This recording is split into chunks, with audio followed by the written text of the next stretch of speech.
नमस्कार दोस्तों, वॉक पे चर्चा में आप सबका स्वागत। भारत में जो माहौल है,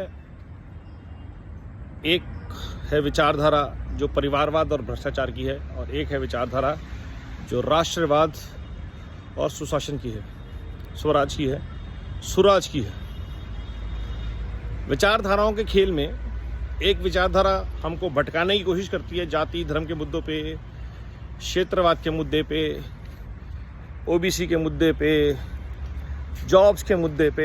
लेकिन वो जवाब नहीं दे पाती विचारधारा कि जब 60 साल से उनका राज था तो उस दौरान इन मुद्दों पे क्या कार्रवाई हुई, क्यों युवाओं को रोज़गार नहीं मिला, क्यों कॉलेज नहीं बने, क्यों अस्पताल नहीं बने, क्यों 60 साल बाद देश में सारी चीज़ें बहुत तेज़ रफ्तार से बढ़ रही हैं, क्यों मेडिकल सीट्स अब बढ़ रही हैं, कभी 10 साल पहले नहीं बढ़ी थी, क्यों हाईवेज़ का जाल, पोर्ट्स, रेलवे स्टेशंस, एयरपोर्ट्स अब बन रहे हैं।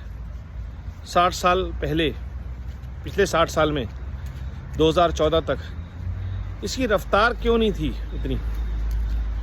क्यों प्रोजेक्ट इनॉग्रेट होते थे और पूरे नहीं होते थे? लाखों करोड़ों अरबों रुपए देश के कौन खा जाता था? क्यों गरीबों तक पैसा नहीं पहुंचता था? कौन राशन लूट जाता था? इन सवालों के जवाब आपको नहीं मिलेंगे। आपको जवाब मिलेंगे देश में मुसलमान डरा हुआ है, पिछड़ा डरा हुआ है, युवाओं को रोजगार नहीं मिल रहा, महिलाओं पे अत्याचार हो रहे हैं जैसे कि पहले नहीं होते थे। ठीक है, तो ये आपको समझना पड़ेगा। जब राष्ट्र निर्माण हो रहा होता है, जब समुद्र मंथन चल रहा होता है, जब यज्ञ चल रहा होता है, तो राक्षस उसमें विघ्न डालने आते हैं और वो आपका ध्यान डाइवर्ट करते हैं। ये जो राष्ट्र निर्माण का यज्ञ चल रहा है, जिसमें हमारे को एक समर्पित राष्ट्र ऋषि रूप में नरेंद्र मोदी जी मिले हैं, और कल भी उन्होंने आह्वान किया कि परिवार से जुड़े भ्रष्टाचार की जड़ों को मिटाना है। हर राज्य में एक परिवार और उस परिवार का भ्रष्टाचार, केंद्र में परिवार और उनके भ्रष्टाचार, इनको जड़ से मिटाने का एक ही तरीका है, हर चुनाव में इनको कमज़ोर किया जाए, इनके गठबंधनों को कमज़ोर किया जाए, इन परिवारवादी लोगों को कम किया जाए। और वो प्रयास बहुत बेहतर तरीके से हो रहा है और हमारे सामने है।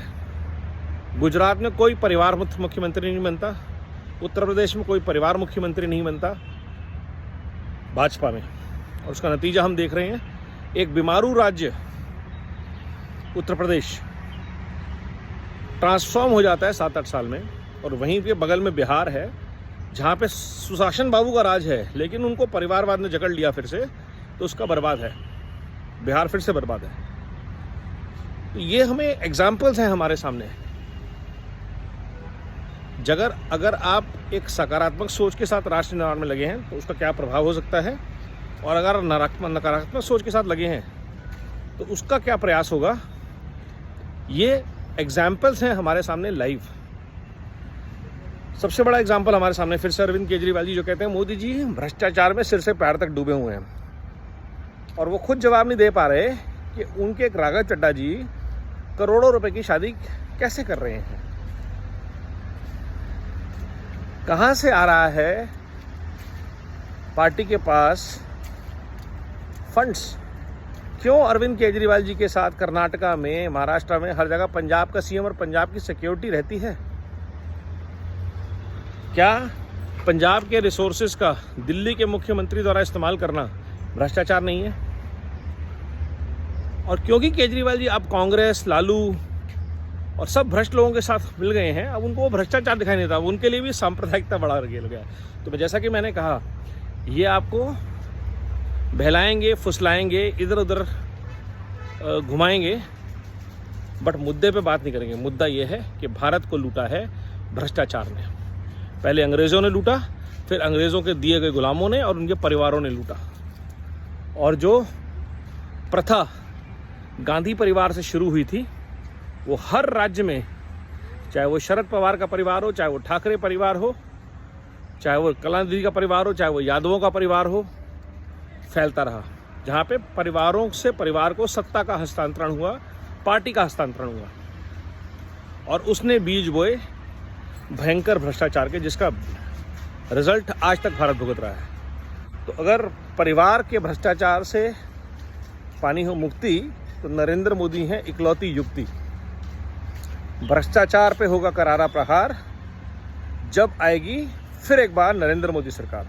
तो चाहे मध्य प्रदेश हो, चाहे राजस्थान हो, चाहे छत्तीसगढ़ हो, चाहे तेलंगाना हो, चाहे अखंड भारत हो। और आप अभी कर्नाटका में ये देखेंगे जिस तरह से कांग्रेस भ्रष्टाचार मचा रही है ऑलरेडी वहाँ पे, क्योंकि जो झूठी स्कीम्स होती हैं, जिनका कोई प्लान नहीं होता, जिनकी कोई बजटिंग नहीं होती, उनका पूरा नहीं कर सकते।